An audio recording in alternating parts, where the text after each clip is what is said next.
ദിവ്യാത്മാക്കൾക്കെല്ലാം വിനീതമായ നമസ്കാരം. മനുഷ്യരെല്ലാം തൻ്റെ മസ്തിഷ്കത്തെ മരവിപ്പിക്കുമ്പോൾ ഈ പ്രപഞ്ചത്തിലെ പ്രശ്നങ്ങൾ ഒന്നും അറിയാതെ പോകുന്നു.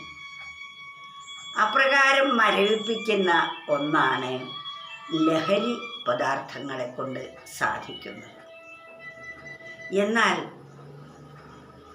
യോഗാനന്ദത്താൽ, അതായത് മനസ്സിനെ നിരന്തരം ആത്മോന്മുഖമായി തിരിച്ചുവിട്ടാൽ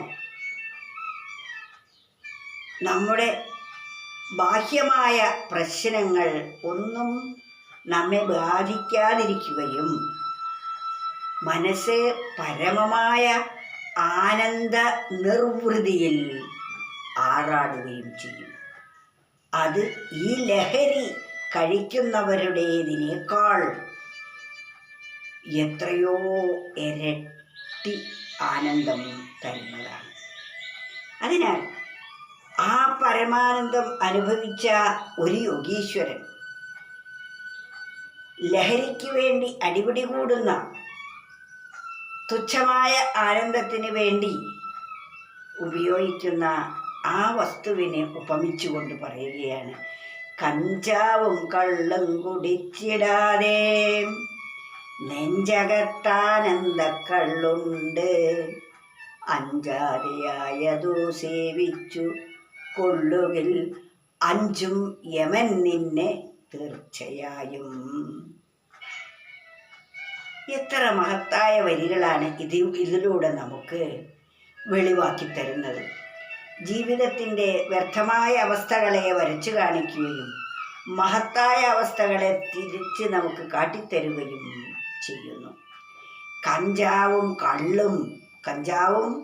കള്ളുമാകുന്ന ലഹരി സാധനങ്ങൾ ഉപയോഗിക്കാതെ തന്നെ ആ കള്ളിനേക്കാൾ അല്ലെങ്കിൽ ആ കഞ്ചാവിനേക്കാൾ വീര്യമേറിയ ലഹരി ഓരോരുത്തരുടെയും നെഞ്ചിനുള്ളിൽ എന്ന് പറഞ്ഞാൽ തന്നിൽ തന്നെ ഉണ്ട്. കഞ്ചാവും കള്ളും കുടിച്ചിടാതെ നെഞ്ചകത്താനന്ദ കള്ളുണ്ട്. തൻ്റെ നെഞ്ചിൻ്റെ അകത്ത്, തൻ്റെ ഉള്ളിൽ ആനന്ദമാകുന്ന കള്ള് ഇരിക്കുന്നുണ്ട്. അഞ്ചാതെയായതൂ, ഒരു മടിയും കൂടാതെ നമ്മൾ അത് സേവിച്ചാൽ, ഏത് നമ്മുടെ ഉള്ളിലിരിക്കുന്ന, നമ്മുടെ ഹൃദയത്തിലിരിക്കുന്ന ആ ആനന്ദക്കള്ള് കുടിച്ചാൽ അഞ്ചും എന്ന് പറഞ്ഞാൽ ഭയപ്പെടും. യമൻ പോലും ഭയപ്പെടും അങ്ങനെയുള്ളവരെ എന്ന് പറഞ്ഞാൽ മരണഭയം ആ വ്യക്തിക്ക് ഉണ്ടാവുകയില്ല. യമനെ ഭയപ്പെടേണ്ടതില്ല.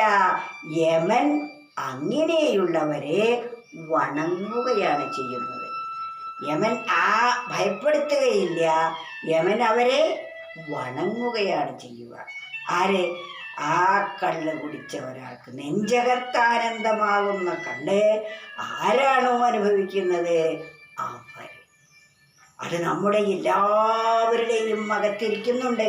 പക്ഷേ നമ്മളതറിയാതെയാണ് ബാഹ്യമായ വസ്തുക്കളെ ആശ്രയിച്ച് നമ്മുടെ ശരീരത്തെ നശിപ്പിക്കുന്നത്. ലഹരി സാധനങ്ങൾ അടിച്ച് കഴിയുമ്പോൾ നമ്മുടെ മസ്തിഷ്കത്തിലും മറ്റ് ശരീരത്തിൻ്റെ പ്രധാനപ്പെട്ട അവയവങ്ങളെ എല്ലാം മരവിപ്പിക്കുകയും അതിൻ്റെ ആരോഗ്യത്തെ തകർത്ത് രോഗിയാക്കി തീർക്കുകയും ചെയ്യുന്നു. തൽക്കാലം എല്ലാ വിഷയങ്ങളെയും മറന്നു പോകുന്നു. വിഷയങ്ങൾ മറക്കുമ്പോഴാണ് ആനന്ദാനുഭൂതി ഉണ്ടാകുന്നത്. സുഷുപ്തിയിൽ അതാണ് സംഭവിക്കുന്നത്. ഈ ലോകവിഷയങ്ങളെല്ലാം തന്നിൽ നിന്നും വിട്ടു, അല്ലെങ്കിൽ ഇതൊന്നും താൻ അറിയുന്നില്ല. ഇതെല്ലാം ഇല്ലാതെയാകുമ്പോഴാണ് ഞാനില്ല, എൻ്റേതില്ല, സങ്കല്പങ്ങളില്ല, സുഖമില്ല, ദുഃഖമില്ല, ഇതൊന്നും ഇല്ലാത്തതായ ഒരവസ്ഥ പരമസുഖമായിരുന്നു എന്ന് ഉണരുമ്പോഴാണ് അറിയുന്നത്. കാരണം ആ സമയത്ത് അതറിയേണ്ട ആൾ അജ്ഞാനനിദ്രയിൽ ആണ്ടുപോയതാണ് കാരണം. പിന്നെ അതിൽ നിന്നുണർന്നു വന്നപ്പോൾ ഞാൻ സുഖമായി ഉറങ്ങി എന്ന് നമ്മൾ പറയുന്നു. അപ്പം സുഖത്തിന് വേണ്ടി വസ്തുക്കളെ തേടിപ്പോയിട്ടില്ല ആ സുഷുപ്തിയിൽ. സ്വപ്നത്തിലും ജാഗ്രതത്തിലും നമ്മൾ പല സുഖത്തിനായി പല വസ്തുക്കളെയും ആശ്രയിക്കുന്നു. സുഷുപ്തിയിൽ ഒരു വസ്തുവിൻ്റെയും ആവശ്യമില്ലാതെ തന്നെ നമ്മൾ സുഖം അനുഭവിക്കുകയും ചെയ്യുന്നു. എന്നാൽ യഥാർത്ഥത്തിലുള്ള സമാധി എന്ന അവസ്ഥയിൽ, സമമായ ബോധം, അതാണ് സമാധി. ആ അവസ്ഥയിൽ നമുക്ക് ഈ ലോകവ്യവഹാരം ഇല്ലാതെ തന്നെ ഞാൻ അജ്ഞാനത്തിൽ ഉറങ്ങാതെ ഉണർന്നുകൊണ്ട് അവസ്ഥാത്രയത്തിന് അതീതമായ അവസ്ഥയിൽ ഇരിക്കുമ്പോൾ ഈ ഏറ്റവും വലിയ ലഹരി അടിച്ചതുപോലെയായിരിക്കും. ആ ലഹരിയാണ് നമുക്ക് ഓരോരുത്തർക്കും അനുഭവിക്കേണ്ടത്. അതനുഭവിക്കുമ്പോൾ നമ്മൾക്ക് മനസ്സിലാകും, ഈ ലഹരിയല്ല, ഇതിൻ്റെ എത്രയോ പതിന്മടങ്ങ്. ആ ലഹരി ഒരിക്കലും കെട്ടടങ്ങുകയില്ല. ഇത് അല്പസമയം, ഏതാനും മണിക്കൂറുകൾ കഴിഞ്ഞാൽ ഈ ലഹരി ഇല്ലാതെയാവുകയും ശരീരം തളരുകയും കൂടുതൽ അസ്വസ്ഥത ഉണ്ടാക്കുകയും ആ അസ്വസ്ഥത തീരാൻ വേണ്ടി വീണ്ടും ലഹരി സ്വീകരിച്ച് ജീവിതം നശിപ്പിക്കുകയാണ് ചെയ്യുന്നത്. എന്നാൽ ജീവിതത്തെ തളർക്കുന്നതാണ് ആ ആനന്ദക്കല്ല്. അതാണ് നമ്മൾ സേവിക്കേണ്ടത്. അത് ആർക്കും അറിയില്ല, അത് തന്നിൽ തന്നെ ഇരിക്കുന്നു. അത് അന്വേഷിച്ചാൽ തനിക്ക് കണ്ടെത്താൻ കഴിയും.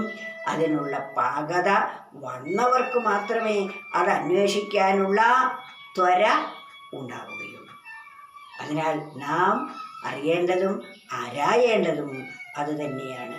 കഞ്ചാവും കള്ളം കുടിച്ചിടാതെ നെഞ്ചകത്താനന്ദക്കള്ളുണ്ട്, അഞ്ചാതെയായതു സേവിച്ചു കൊള്ളുകിൽ അഞ്ചും യമൻ നിന്നെ തീർച്ചയായും. ഹരേ